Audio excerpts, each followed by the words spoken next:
నమస్తే. ప్రస్తుతం మనతో పాటు సీనియర్ జర్నలిస్ట్ దాము బాలాజీ ఉన్నారు. ఆయనతో మాట్లాడదాం. నమస్తే సార్. నమస్తే. సార్, టీటీడీలో వరుసగా గోవులు చనిపోతున్నాయి అన్న వార్తలు బాగా వైరల్ అవుతున్నాయి. అసలు చనిపోవడానికి గల కారణాలు ఏమై ఉండొచ్చు సార్? ఇటు టీటీడీ, వైసీపీ, అటు ప్రభుత్వం కూటమి ఏం వర్షన్స్ చెప్తుంది?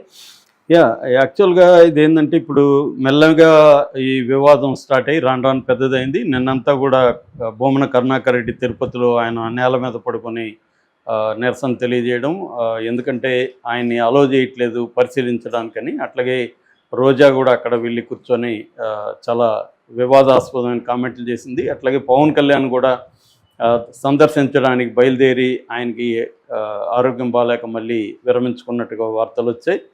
అట్లాగే దీంట్లో చంద్రబాబు కూడా ఎంటర్ అయ్యాడు. చంద్రబాబు కూడా మాట్లాడాడు. ఒక పక్క టీటీడీ కూడా స్పందించింది. చైర్మన్ బిఆర్ నాయుడు కూడా స్పందించాడు. సో ఓవరాల్గా అసలు తిరుమలలో గోవులు ఎన్ని ఉన్నాయి, అక్కడ ఎందుకు చనిపోయినాయి, అసలు జనరల్గా ఎన్ని చనిపోతుంటాయి నెలకి, సో ఈ వివాదంలో ఎవరి వాదనలు ఏంటి? ఈ వివాదంలో మొత్తంగా ముగ్గురు ఇన్వాల్వ్ అయినారు. ఒకటి వైసీపీ, 2 టీటీడీ బోర్డు, 3 ప్రభుత్వం. ఈ ముగ్గురు వాదనలు ఏంటి, నిజాలు ఏమై ఉండొచ్చు అనే విషయాలు మనం చూద్దాం. తిరుపతిలో అంటే తిరుమలలో, తిరుపతి వేరు తిరుమల వేరు, తిరుమలలో శ్రీ వెంకటేశ్వర గో సంరక్షణశాల దాని పేరు. సో ఇదొక డైరీ ఫామ్.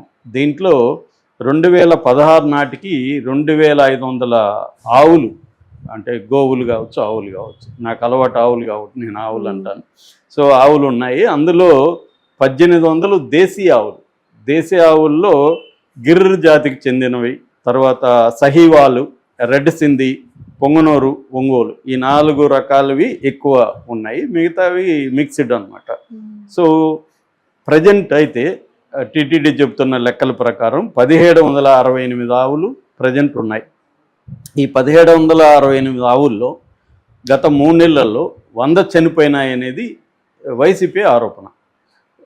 అయితే ఈ ఆవులు అక్కడ ఎందుకు ఇన్ని ఉన్నాయి, ఏ పర్పస్కి ఉన్నాయంటే, ఒకటి మిల్క్ ప్రొడక్షన్. ఈ మిల్క్ ప్రొడక్షన్ వైసీపీ చెప్తున్న దాని ప్రకారం వైసీపీ ఉన్నప్పుడు రోజుకు 1700 లీటర్లు మిల్క్ ప్రొడ్యూస్ అయ్యేది. ఇవాళ అదే 500కి పడిపోయింది అనేది వైసీపీ ఆరోపిస్తుంది. దానికి కౌంటర్గా టీటీడీ బోర్డు చెప్పట్లేదు. ఏదేమైనా మిల్క్ ప్రొడక్షన్ అయితే తగ్గింది అనేది చెప్తున్నారు. అట్లాగే కల్చరల్ పర్పస్కి, రిలీజియస్ రిచువల్స్కి కూడా ఈ గోవులు వాడతారు తిరుమలలో. వాటిని అనేక మనకి, ఎందుకంటే హిందూ సంప్రదాయంలో గో పూజ అనేది ప్రధానం కాబట్టి దానికి సంబంధించి కూడా వీటిని వాడుతుంటారు. So milk, cultural and religious పర్పస్ల కోసం ఇక్కడ ఈ డైరీ ఫామ్ను వాడుతున్నారు. ఇందులో దాదాపు 260 మంది ఎంప్లాయీస్ పనిచేస్తారు. దీనికి వెటర్నరీ డాక్టర్లు ఉన్నారు. దీనికి ఇన్ఛార్జిగా ఒక డిఎఫ్, డిస్ట్రిక్ట్ ఫారెస్ట్ ఆఫీసర్ని ఇన్ఛార్జిగా పెట్టారు. సో ఇప్పుడు ఏమైందంటే, మొన్న ఒక ఆవు ఒక రైల్వే ట్రాక్ మీద ప్రెగ్నెంట్గా ఉన్న ఒక ఆవు చనిపోయింది. దాని మెడలో టీటీడీ ట్యాగ్ ఉంది.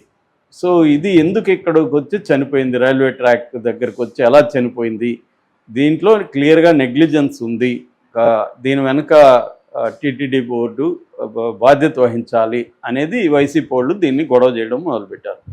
అక్కడి నుంచి అనేక పశువులు చనిపోయినాయని విజువల్స్ వీళ్ళు రిలీజ్ చేశారు, గ్రాఫిక్ విజువల్స్ రిలీజ్ చేస్తారు. దాంట్లో వాళ్ళు చెప్తున్నది ఏమంటే, ఈ 3 నెలల్లో 100కు పైన చనిపోయినాయి అనేది వాళ్ళు చెప్పారు. చంద్రబాబు అసలు ఒకటి కూడా చనిపోలేదని చెప్పాడు. దాని తర్వాత టీటీడీ వాళ్ళు రిలీజ్ చేశారని ఒక లిస్టుని రోజా రిలీజ్ చేసింది. టీటీడీ వాళ్ళు అఫీషియల్గా రిలీజ్ చేసినట్టుగా నాకైతే తెలియదు, కానీ ఆ లిస్ట్ అయితే వైరల్ అవుతుంది. ఆ లిస్టులో స్టాంప్ కూడా ఇది ఈ ఎస్వి గో సంరక్షణశాల అనే స్టాంప్ ఉంది. దాంట్లో 2 సైన్ చేశారు. అందులో ఒక అతని క్లియర్గా ఫామ్ మేనేజర్ వెటర్నరీ అన్న బ్రాకెట్లో అతను సైన్ ఉంది. సో పేరు లేదు కానీ సైన్ ఉంది. అలాగే 2 సైన్ చేసి ఆ లిస్ట్ ఇచ్చారు. ఆ లిస్టులో ఏప్రిల్ 2024 నుంచి మార్చి 2025 వరకు ఎన్ని చనిపోయినాయి మంత్లీ డేటా ఇచ్చారు. సో ఏప్రిల్లో 17 ఆవులు చనిపోయినాయి, మేలో 18, 24లో 18 చనిపోయినాయి, జూన్లో 13, జూలైలో 15, జూలైలో 18, ఆగస్టులో 15, సెప్టెంబర్లో 21, అక్టోబర్లో 19, నవంబర్లో 13, డిసెంబర్లో 14, జనవరిలో 18, ఫిబ్రవరిలో 13. అయితే ఈ 3 నెలల్లో 100 చనిపోయినాయి, 100కు పైన చనిపోయినది వైసీపీ వాళ్ళు ఆరోపిస్తున్నారు. సో దీన్ని ఎలా తేలుస్తారనే దానికి విజిలెన్స్ కమిటీ అయితే విచారణ అయితే మొదలుపెట్టింది. అయితే టీటీడీ వాళ్ళు ఏం చెప్తున్నారంటే, శ్యామలరావు దీని మీద ప్రకటించాడు. ఆయన ఏం చెప్తున్నాడంటే, ఎవ్రీ మంత్ యావరేజ్లో గత 5 ఏళ్లలో మనం చూసుకుంటే ఎవ్రీ మంత్ 15 కౌస్ చనిపోతాయి, అది కామనే.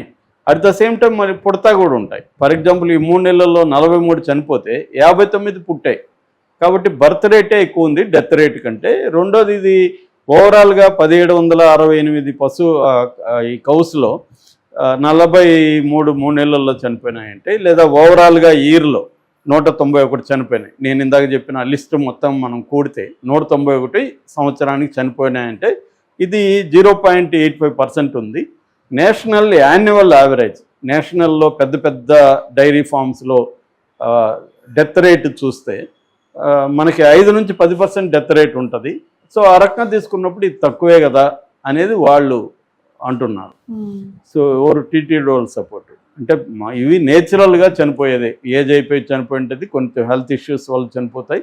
ఇది ఏ డైరీ ఫామ్లో అయినా లాంగ్ పెద్దగా ఉండే లార్జ్ డైరీ ఫామ్స్లో మంత్లీ ఒక 15 చనిపోతాయి, ఇంకొక 15 20 పుడుతుంటాయి. ఇది కామనే అనేది అన్నారు. ఈవెన్ ఆయన కూడా, బిఆర్ నాయుడు కూడా ఇదే చెప్పాడు.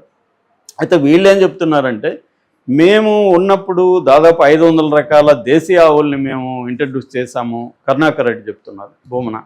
ఇప్పుడు ఏమైందంటే టీటీడీ ప్రభుత్వం వచ్చినాక ఈ 10 నెలల్లో నెగ్లిజెన్స్ బాగా పెరిగింది అనేది ఆయన కొన్ని ఎగ్జాంపుల్ చెప్పాడు. ఈ డైరీకి, ఫామ్కి వెటర్నరీ వాళ్ళని ఇన్ఛార్జిగా పెట్టకుండా ఫారెస్ట్ అతన్ని ఇన్ఛార్జిగా ఎందుకు పెట్టారు, ఫారెస్ట్ అతనికి ఏం తెలుసు ఆవుల గురించి అనేది ఒక ఇది. రెండవది, రెడ్యూస్డ్ రిసోర్సెస్ అని చెప్తున్నారు. ఫాడర్ సరిగా లేదు, పురుగులు ఉంది ఫాడర్లో.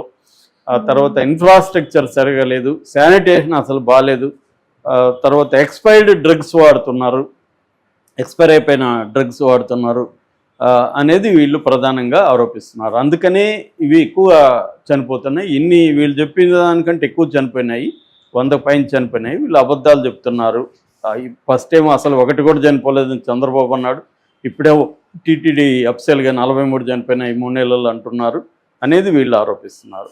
సో ఓవరాల్గా ఏంటంటే ఇక్కడ మనకి అర్థమయ్యేది ఏమంటే, ప్రతిదీ తిరుపతి తిరుమలలో ఏది జరిగినా రాజకీయంగా దుమారం లేపుతారు. ఇద్దరు కూడా ఇందులో తక్కువేం లేదు. గతంలో వైసీపీ ఉన్నప్పుడు చివరికి అక్కడ స్తంభం దగ్గర ఏదో ఉంటే అది సిలువ అనేది కూడా వీళ్ళు చేశారు. టికెట్ల మీద వెనకాల సిలువలు ఉన్నాయని ప్రచారం చేశారు. వీళ్ళు ఏది దొరికినా జగన్ క్రిస్టియన్ కాబట్టి తిరుమలలో అన్యమత ధోరణులు ఉన్నాయనేది వీళ్ళు ప్రచారం చేశారు. అందుకని వీళ్ళు వెయిట్ చేస్తుంటారు కదా ఇప్పుడు.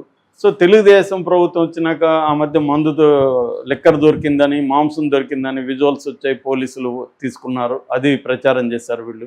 ఇప్పుడు గోశాలలో గోవుల్ని ప్రచారం చేస్తారు. సో రోజా లాంటి వాళ్ళు ఏమడుగుతున్నారంటే, ఈ ప్రభుత్వం వచ్చినాక అనేక లడ్డు వ్యవహారం బయటకు వచ్చింది, అక్కడ తొక్కిసలాట్లో చనిపోయారు, ఇప్పుడు ఇది జరిగింది, ఏం జరిగినా స్పందన లేదు, దీని పట్ల క్లియర్గా ఇది లేదు అనేది వాళ్ళు ఆరోపిస్తున్నారు.